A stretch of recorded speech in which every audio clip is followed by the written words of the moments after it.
Hey, what's up guys, my name is Charlie. Today we're going to be watching some Angry Video Game Nerd, and this is going to be video game magazines. That's quite interesting, because I wonder if this is going to be Nintendo Power magazines, or a variety of different other magazines, who knows? I'd like to see the Xbox original magazines in this video, that would be totally awesome. Maybe a couple of Xbox 360 magazines along with it. So yeah, that would be totally awesome. Is this episode 166? I'm not quite sure because I don't see anywhere where it says this is episode 166. So maybe this is out of context. Maybe this is sort of a bonus episode outtaken for like a DVD bonus or something like that. I'm not quite sure. But either way, it doesn't matter because this video is going to be totally cool and very interesting to watch. So let's go, shall we? Oh, there's a Home Alone magazine there. Wow.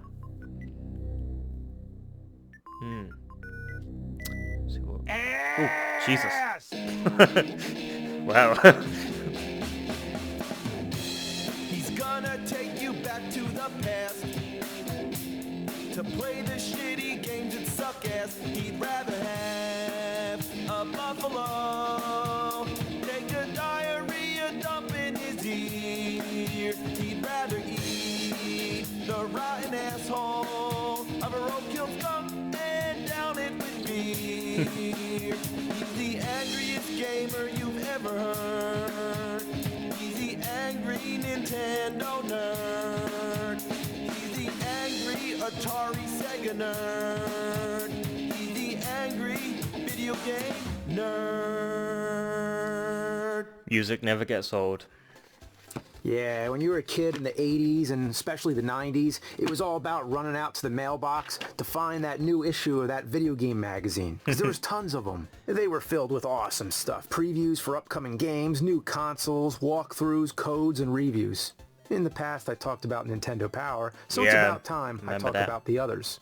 Some were about the brands and the consoles like Atari Age, but others were more generic like GamePro and Electronic Gaming Monthly. And even into the millennium, we had retro throwback magazines like Video Game Collector. Yeah, look at that guy. What a nerd. In today's age, you can look up anything about games you want on the internet. Walkthroughs, cheats, reviews, previews, whatever. Back in the day, if you wanted to know if a game sucked or how to find a secret or get an infinite lives code, you had to wait for one of these to come out monthly. Yeah, well, let's start with the oldest magazine I have, Atari Age. Wow. They came free with a subscription to the Atari Club. They were pretty short reads too, only about 15 pages each, and they were all printed in Center City, Philadelphia. They didn't give much insight on if the game sucked. They were mainly filled with fluff pieces about new games to buy and some articles. But then again, this was Atari's official magazine, so what do you expect? Yeah, I mean, Nintendo Power did the same thing. Remember it said Back to the Future had that distinct LJN style? The first issue of Atari Age has an awful interview with none other than Pac-Man, filled with awful Pac puns. Pac-Man says, I had what you'd call a well-rounded education. Oh my god. I was involved in high school dramatics. I played the lead in Central High's production of Man a la Muncher. Oh god, these jokes. I did more acting in college, mostly theater in the round productions. Oh, come on. Oh, I love this issue right here. E.T. on the cover. Oh god. Might as well just had a sign that says the end is near. Atari Age also had some cool do-it-yourself type articles teaching you how to fix joysticks and even how to make your own left-handed joystick. Wow. Overall, a fun magazine to pass the time or read on the shitter. Later, with the rise of Nintendo and Sega, more magazines began popping up. They expanded their coverage and became more in-depth. So here we have Game Players magazine, Video Games and Computer Entertainment, well that's a good one, GamePro, and Electronic Gaming Monthly. Game Players started out as Game Players' Strategy Guide to Nintendo Games. It's basically a knockoff of Nintendo Power, but it's unofficial and has nowhere near the quality. Just look at these screenshots. I understand capturing game footage back then wasn't as easy as it is now, but look at this shit. Yes, horrible Looks quality. like they took the picture with a Polaroid, then photocopied it 50 times. And the covers are usually just the box art from whatever game they're covering. Sometimes they're all over the place. Look at this. They basically took whatever video game stereotypes they could and slapped them on the front. What game does this represent? Yeah. Okay, this guy, he looks like Rad Spencer from Bionic Commando, mixed with Matthew McConaughey. Why is there a kid doing a hand plant on his shoulder? The skater kid looks just as confused as I do. Okay, this might be the worst cover I've ever seen. Super Mario 3. Apparently, I can't even tell what I'm looking at. Yeah. What is that thing? What, What 3D? is that? It looks like a mangled Easter egg or something. jelly bean. Holy shit. I mean, they didn't even try. You have what looks like Wario in the corner, and someone must have sneezed all over the print. The only thing that could possibly indicate that this is a Mario cover are the words. Imagine if you couldn't read. You wouldn't have any idea what this was supposed to be. Yeah. You wouldn't even know what it is. I mean, you'd just be sitting there trying to figure out what this puked out pastel piss picture is. One thing that really twists my asshole is the sheer number of ads. The same 1-900 number shows up 3 times in the same issue. Look at this face. Yeah, laugh it up while you can, kid. Your dad's gonna flip shit when he sees a $500 fucking phone bill. Yeah, the calls were expensive. Every other page is an ad. Look, ad. Ad. Ad. Ad. Ad. Ad.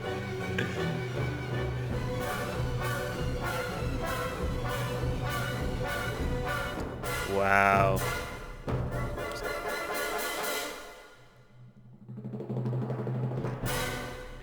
Look at this. A picture of burnt toast that's so big it takes up more than a page. I don't get it. I don't get it either. What's with I that? don't get it. Yeah. The sad thing is I've reviewed most of the games advertised. There's ads for Hydlide, Super Hydlide, Street Fighter 2010, Silver Surfer, Tiger Electronic Simon's Quest, Tiger Electronic Ninja Gaiden, Kid Cool, The Power Glove, and even Bugs Bunny's Crazy Castle. Oh, the God. most frequent ads I've seen to come across are shitty joysticks. There's tons of them. Shitty joysticks, shitty joysticks, shitty joysticks everywhere. I don't get it. Was there something wrong with the controllers that came with the system? Oh, looky here, the U-Force. Are joysticks a thing of the past? I hope not, seeing as most of these ads are for joysticks. Are they trying to put themselves out of business? Not to mention, they all suck ass through a crazy straw. I like to call these shitty friend controllers because they were the controllers your shitty friend would make you use. Another thing I love are the ads for the most stupid, useless shit. What Like, look the at this. hell? Gaming gloves. They're basically fingerless gloves, except with a thumb. Could you imagine being that guy, showing up to your friend's house with these stupid neon Batman gloves? Yeah. Was holding a Nintendo controller really so bad that, he needed protective equipment? Oh, but it gets worse. Here you go. The Thumb Master. It's basically a bright purple, cushioned condom for your thumb. What but it the eliminates fuck? video thumb. Have you ever in your life suffered from video thumb? Or No. maybe Silver Surfer, or one of those games where you need yeah. a turbo controller. True. And when you do, your thumb will thank you. Thank you. Now, these guys know how to make an ad right here. It's a dude getting his nuts kicked in. Why? Why did they do this? This is a real ad. It's kicking him in the balls. This one says, we took some of the worst garbage on TV and turned it into a... What? and turn it into a great video game. Oh, yeah, I God. bet.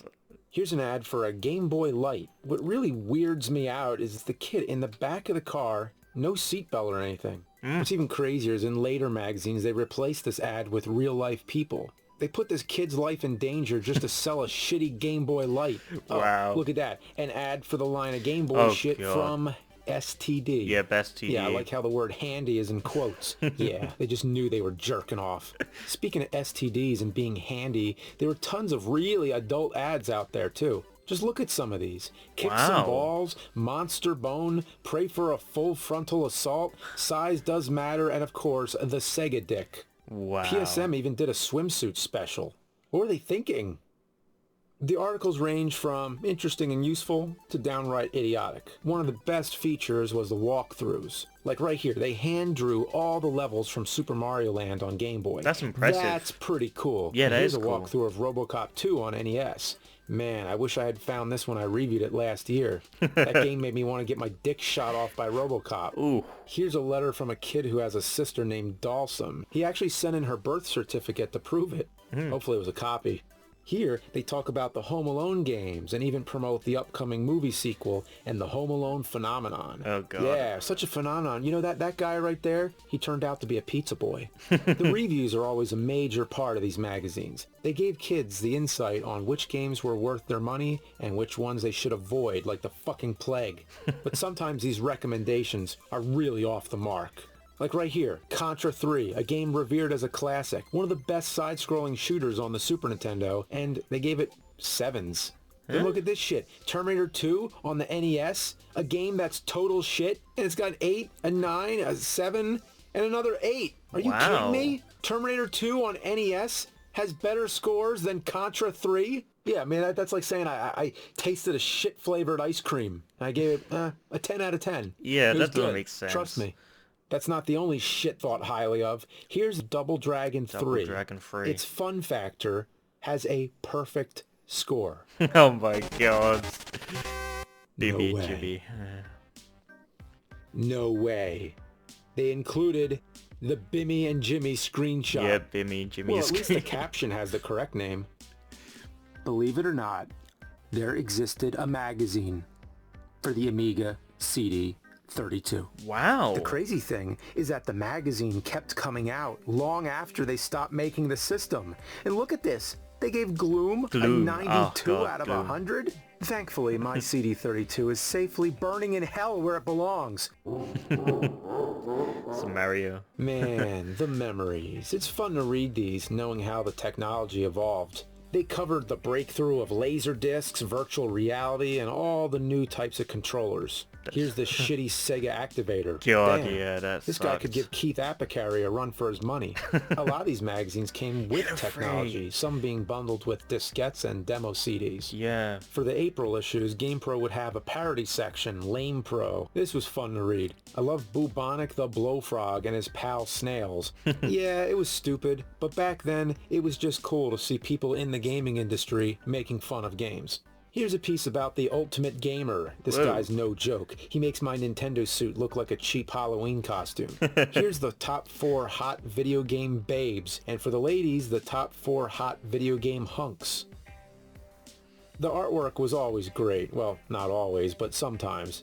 Oh, and in this picture, this kid's holding a ninja star and whipping out a yo-yo right as he's about to be brutally murdered by a skeleton. Oh, and then check out this picture of Godzilla and kinda King Kong. And they're both really shiny for some reason. This picture, I don't know what is going on. It's just hideous. When it came to drawing Link, for some reason they always had a problem. Here he is on the cover of Nintendo Strategies. At least I think it's him. It looks like he's on drugs. This Link looks more like a villain than a hero. He's pretty scary. Yeah. Zelda's just over there chilling with Aghanim. She doesn't even look like she wants to be saved. Yeah, she's probably horrified by Link's demon spawn face.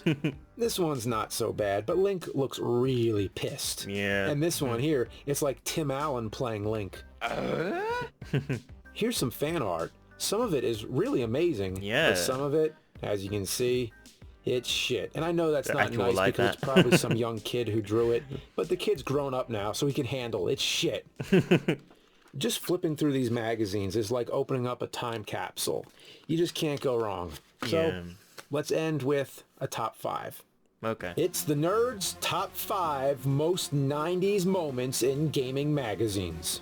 Number 5. Crime Wave. Look at this scene. I mean, look at this. Okay, you have this guy screaming, and then you have this guy with these cool shades, and then this girl who looks like she's fallen asleep or something. Is this Dan from Street Fighter Alpha? There's this guy with a backwards hat wearing pajamas carrying a fucking gun, and then on the ground there's all this money and guns and bullets and cocaine. Cocaine, yeah, in there's the like text drugs. they're talking about drugs. It's cocaine in a gaming magazine. It's a dream come true. Number 4. This gang right here. You got this badass biker granny, this bow tie wearing nerd, this cool gamer kid, this punk ass mohawk motherfucker, and then this Valley Girl sitcom star, and Looks then like a pummels don't bulldog wear with ties, the girl. same sunglasses as the kid, and it's all for a Pictionary game. Oh, Yeah, God. Pictionary. Number 3, an ad for Socks the Cat Rocks the Hill. You got Bill Clinton jamming on the sax and Socks the Cat coming out with this real badass looking grin. What the hell? And this is for a real game? Now that's 90s as fuck. Number 2. Number 2. Wow. Wow. Look at this kid. He's saying ass. I mean, look at this. He's just cruising through the galaxy, surfing through space with those badass sunglasses and knee pads and that Tiger Electronic game of Narc. Yeah. motherfucking Oh, The 90s. Simpsons. Oh, And look at at that. That's pretty last, cool. number Alright, one. number one. All these glorious goddamn mullets. Business in the front, party in the back. The iconic haircut of the decade. You want to look like a bad motherfucker that plays real hard, guzzles Jolt Cola, and watches nothing but MTV? You gotta roll 1090, my dude. That's 10% up front, 90 round back. Look at this Joe Cool bitch. That's a guy who knows all the tips and tricks. Yeah, motherfuck. Damn. Wow. It's music. Yeah. There's some heavy music going on here.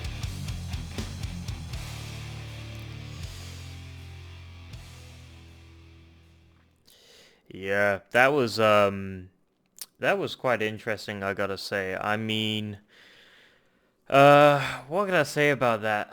That was totally awesome seeing all the different video game magazines. I'm glad he showed Halo 3, I believe. So there was you know, those Xbox original magazines were totally awesome. I remember getting those the most, and the Nintendo Power magazines were totally awesome as well.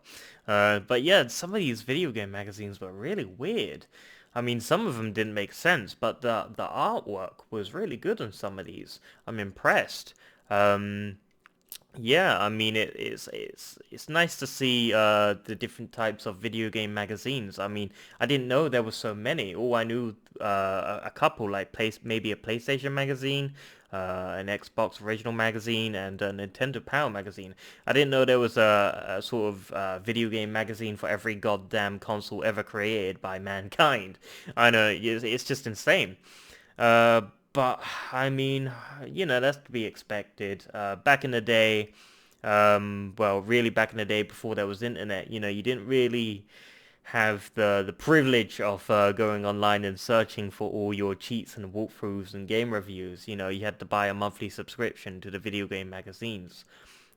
You know, to get other people's opinion. Or you can ask your friend if the game's good or if it's bad. Mostly the game would suck. But yeah, this was a form of being informed about video games, buying video game magazines. That was the only way back in the time. Yeah, like I said, there was no internet connection. Didn't really have the, you know, the resources to go online and just search if it was good or not. But yeah, I mean, that's nostalgia. I mean, going back in the day where I remember having the Nintendo Power magazines, and I remember the Xbox original magazines. Oh my god, it makes me so happy with those memories. But yeah, I like this episode very much. Very nostalgic indeed.